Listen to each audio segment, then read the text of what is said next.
Before the enormous stone door, the mercenaries' patience had run out.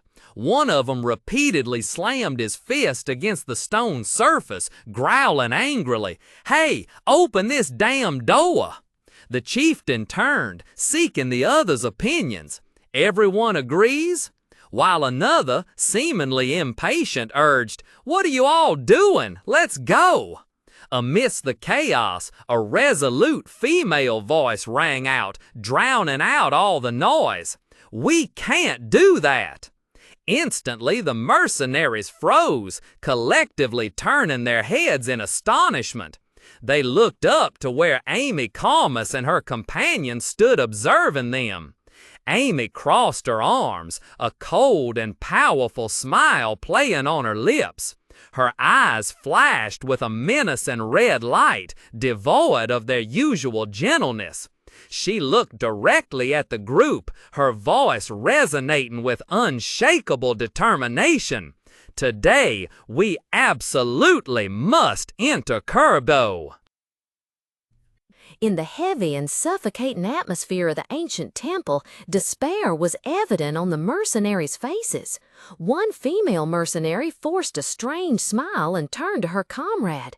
"Do you really need to go to Kergo?" The other mercenary replied, bewildered, "What are you talking about?"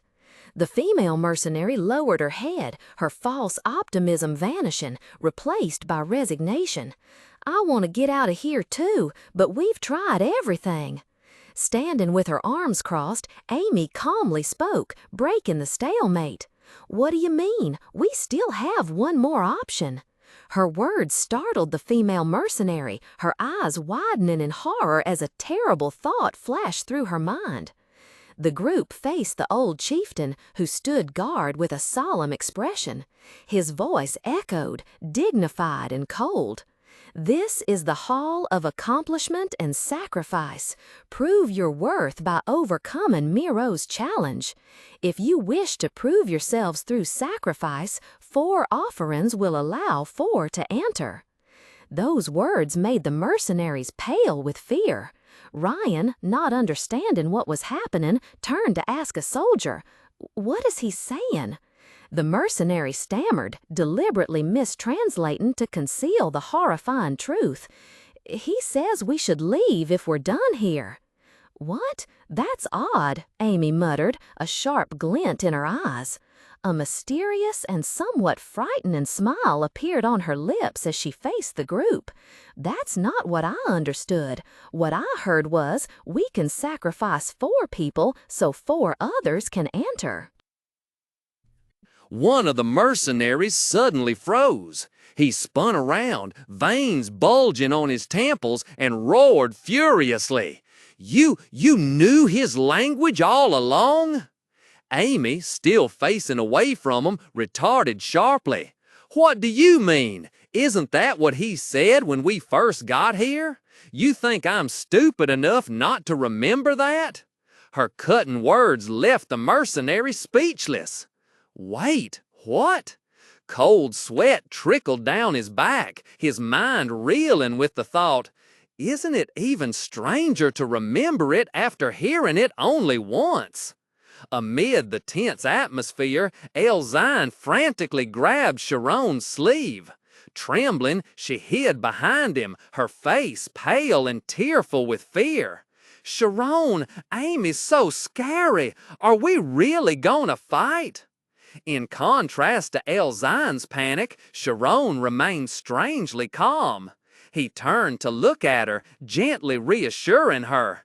"It'll be okay, just leave it to Amy."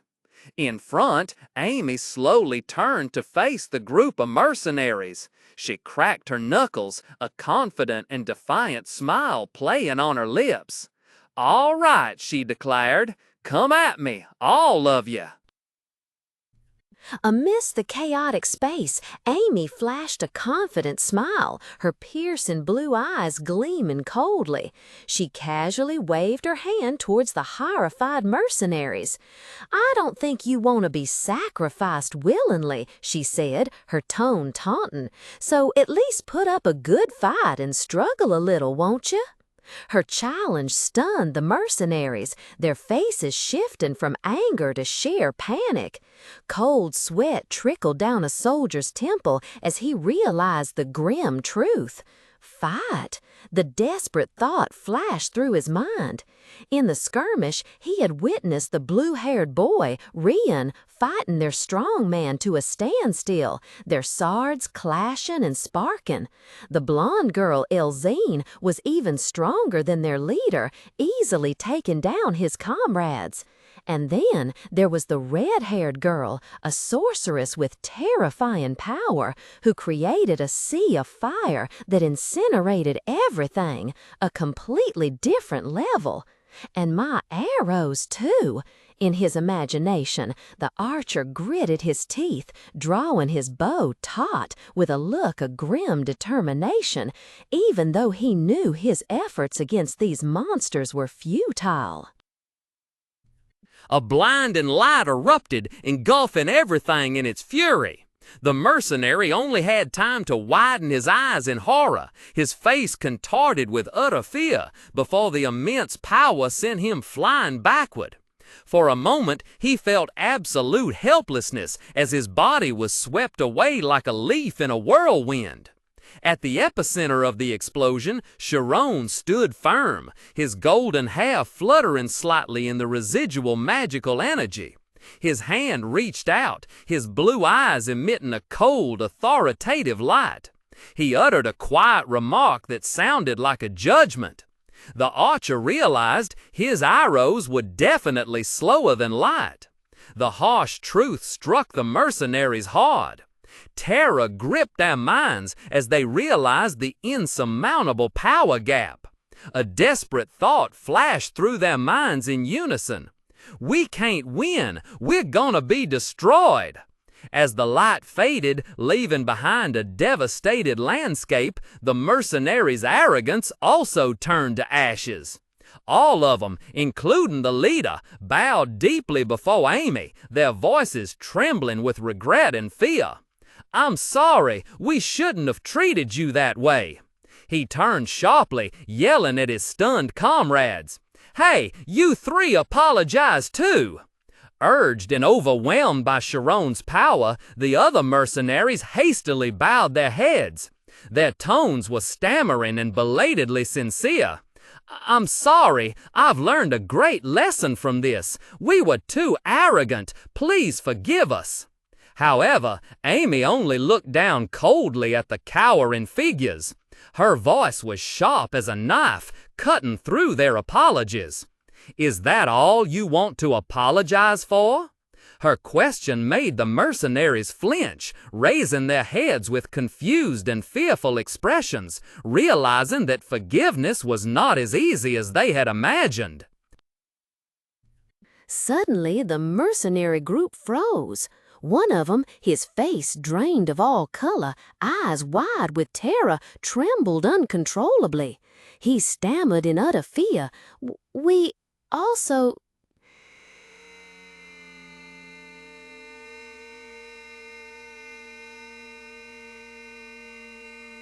Amy Calmus, with her fiery red hair, coldly looked down at the cowering group, her voice soft but full of menace. Huh? Her "huh" was like a death sentence. The mercenary flinched, hurriedly dropping to his knees with his comrades, bowing their heads repeatedly. He confessed in a panic, We also talked bad about you behind your back at the bar. We're truly sorry for doing that. Please forgive us." Shirone simply stood beside her, observing everything with a calm expression. Standing not far away, Elzine suddenly realized what was happening. She looked at the scene before her and thought to herself, so, this is what she's trying to do. Memories of the ridicule she and Rian had endured at the bar earlier flooded back. She wants them to apologize to us for what they did. Amy is so thoughtful. While Elzine was still touched by her friend's concern, a sinister and utterly satisfied smile appeared on Amy's face, her eyes darkening with amusement. She raised her voice, feigning surprise. Huh? Ba? I didn't even know you guys were there with us, Amy said, a terrifying smile spreading across her lips, her emerald eyes gleaming with madness. She burst into laughter, a peal of joyous and savage mirth. Why don't I remember? I was wondering what you were even talking about. Ha ha ha! Her demeanor caused the leader to tremble violently, roaring in desperation, "Damn it! What more do you want from us?" Another man, tears streaming down his cheeks, suddenly froze as a horrifying thought flashed through his mind. He recalled the moment they were teasing her at the tavern. This red-haired girl had never once turned around. Wait, this little girl, she never looked back even once. Just for this moment, he whispered, utter fear gripping his mind. She's terrifying, too terrifying. Amy Carmus stood there, arms crossed, looking down at the defeated mercenaries with a triumphant smile. Behind her, Shirone and Elzine could only stand in stunned silence, astonished by the true nature of their friend. The mercenary slumped to the ground, his entire body trembling, afraid to look up. In the stifling room, Amy Carmus made her offer. "How about this?" she said, her voice calm but authoritative. "If you accept this proposal, I'll agree to leave this room." The mercenaries exchanged confused and suspicious glances. "What offer?" one of them stammered. With a confident and slightly mischievous smile, Amy crossed her arms. "The access code you need to get in here." Shirone Arian was startled, his blue eyes widening in surprise at his friend's audacious plan. The mercenaries immediately understood her true intentions. "These bastards," one growled in his throat. "They plan to come back here for another try." Once the danger had passed and the mercenaries had been dealt with, the group could finally breathe a sigh of relief. Elzine Tess turned to Amy, both relieved and reproachful. "You did that to get the access code from 'em? You scared me." Amy just chuckled. "Sorry," then turned and winked at Shirone. Elzine looked at them both and remarked, "Mages are very efficient people." A bright and sincere smile spread across Shirone's face as he said, "Thank you." Elzine continued thoughtfully, "Some would say they're a little eccentric, but they just know how to effectively use their surroundings. That's what mages are like." With furrowed brows, the mercenaries grumbled, "Do you know how much this password cost us?" In the darkness, an ancient incantation echoed, "Curtia, Rohoima, Arcracia, Widmia Benzin." Instantly, a blinding rift of light tore through space, opening a teleportation gate. The brilliant light faded, giving way to a desolate landscape under a scorching sun. Stepping through the gate, Elzine stretched languidly, sighing with relief. "Phew, feels much better," she chirped happily. The group stood before an ancient ruined structure, yet still exuding a sense of grandeur, towering amidst the rocky cliffs. Shirone didn't look at the architecture, but glanced at the mercenaries standing in a corner, his expression slightly pensive. Having completed their objective, the group left the ruins. Elzine spoke up first. "Can we rest for today?" Shirone nodded in agreement. "We've already gained more than we expected." Amy smiled, adding, "That's right, we can come back here any time now, so let's plan ahead first." The atmosphere became more cheerful, and Rion eagerly suggested, "How about we go eat another plate of pasta like we did for lunch?" Elzine immediately protested, "Hey, why pasta again when there are so many other delicious things to eat here?" Suddenly, Shirone stopped and turned his head back. Sensing the change in him, Amy, who was leaning on Rion, also curiously turned to look. Under the clear blue sky and the harsh sun of the desolate land, two groups of people stood facing each other amidst the barren cliffs. The tense silence was suddenly broken. One of the mercenaries, a woman in a red cloak, fidgeted, nudging her two large companions before summoning the courage to speak. "Hey, excuse me, would you like to join us as mercenaries?" Shirone blinked, a hint of surprise flashing across his face at the abrupt offer. Mercenaries? Seeing his apparent interest, the woman quickly continued, her voice full of enthusiasm and persuasion. "Yes, being a mercenary isn't so bad. I'm sure that with your skills, you'll quickly become top-notch mercenaries. Whether it's fame or money, you can have anything you want. Actually, our captain just left the group, so if you agree, you can become our new captain. We'll follow every order you give, and we promise to treat your friends well." All three mercenaries looked at Shirone with hopeful eyes, holding their breath as they waited for his answer. After a moment of silence, Shirone lowered his head slightly before raising it again. A radiant smile, as pure as an angel's, bloomed on his face, radiating a warm, sparkling halo. And then, with the smile still on his lips, he gently replied, "I don't want to." Under the harsh midday sun, the backs of the four friends receded into the distance, leaving the mercenaries still stunned in their wake. Rian, walking and looking back, casually suggested, "So, no Italian then? How about curry instead?" "Oh well, we're heading back to our old lodgings." The mercenaries stood there dumbfounded, their faces expressing utter disbelief. One of them looked up at the sky and sighed dejectedly. "Damn it, why are we so unlucky?" Night fell, painting the sky a mysterious dark blue. The group strolled back to the resort, where tiled roof houses stood side by side on the cliffs, bathed in moonlight and flickering torchlight. Elzine and Amy walked ahead, striding along the path beneath the palm trees. Elzine exclaimed in admiration, "Shirone is really strong." Amy nodded slightly, her eyes gazing wistfully at the sparkling night sky, her voice filled with nostalgia.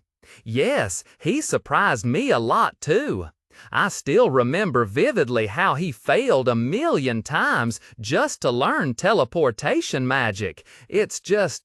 Walking right behind, Rian was still amazed by the magic Shirone had just displayed, and he exclaimed excitedly, "Creating mass for light. I don't really understand it, but I can tell it's something amazing." Shirone smiled a little sheepishly, replying modestly, "I don't really understand it myself. It's just..." Under the faint moonlight filtering through the leaves, Amy was lost in a stream of memories about Shirone, his radiant face flashing through her mind. "During my time in the graduation class, he suddenly became so strong." The two girls strode along the quiet stone path through the night forest.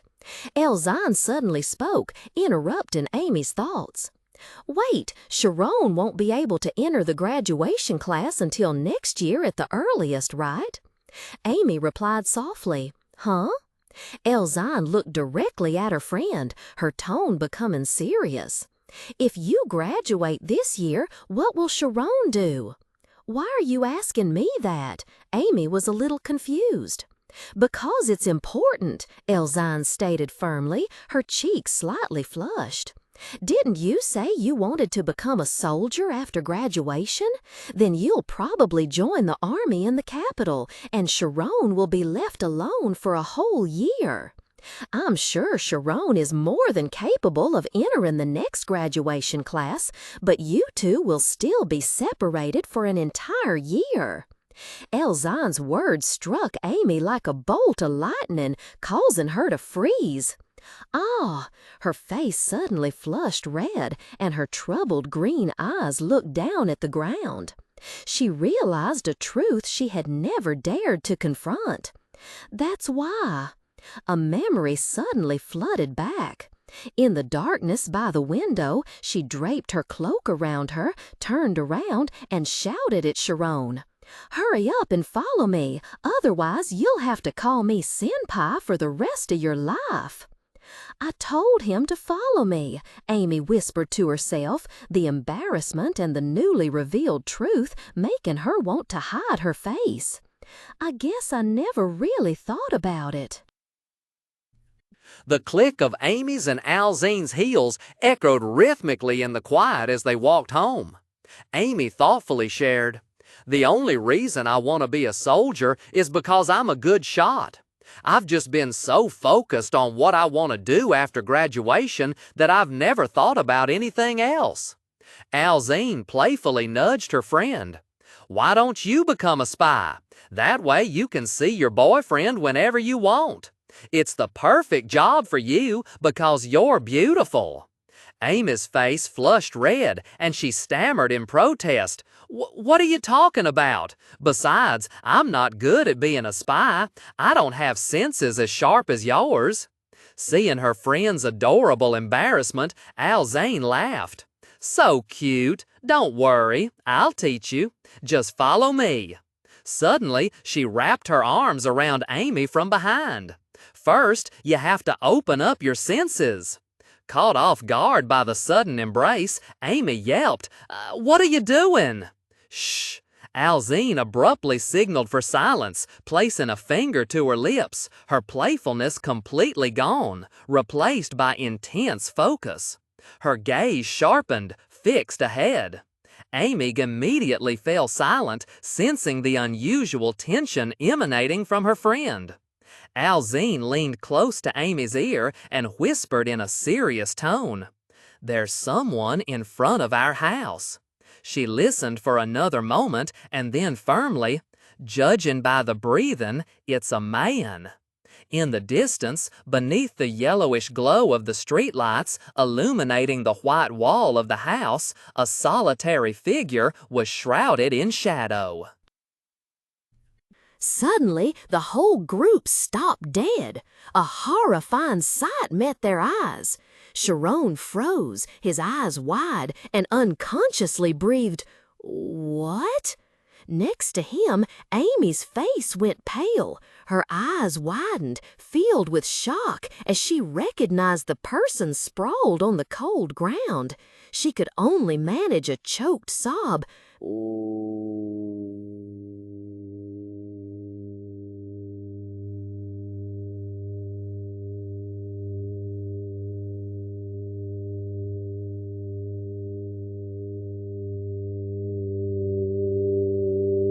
On the gray stone floor, Giss lay motionless. His body was covered in bruises and blood, his clothes torn to shreds. Shirone gently shook Giss, calling his name. "Giss?"